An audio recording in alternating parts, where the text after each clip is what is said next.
హిందూ మతంలో తులసి మొక్కకు చాలా ప్రాధాన్యం ఉంది. మహిళలు ప్రతిరోజు ఉదయమే తులసి పూజ చేయనిది ఏ పని చేయరు. ఆధ్యాత్మికంగానే కాకుండా ఆయుర్వేదంలో కూడా తులసి మొక్కను ఉపయోగిస్తారు. ప్రాచీన గ్రంథాల ప్రకారం శ్రీహరి లక్ష్మీదేవి తులసి మొక్కల్లో నివసిస్తారని నమ్మకం. తులసి మొక్క ఎక్కడుంటే అక్కడ శ్రీహరి లక్ష్మీదేవిల అనుగ్రహం లభిస్తుంది. ఇంట్లో తులసి మొక్క ఉండటం వల్ల ఇంట్లో ఒక పాజిటివ్ ఎనర్జీ ఉంటుందని చెబుతూ ఉంటారు.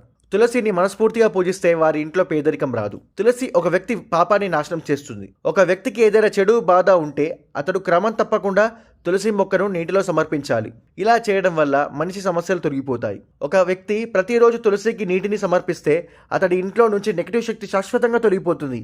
దీనితో పాజిటివ్ శక్తి ప్రసారం అవుతుంది. జ్యోతిష్యుల అభిప్రాయం ప్రకారం తులసికి నీటిని సమర్పించేటప్పుడు 11 సార్లు ఓం సుభద్రాయ నమః అని జపిస్తే ఎలాంటి ఆర్థిక సంక్షోభమైనా తొలగిపోతుంది.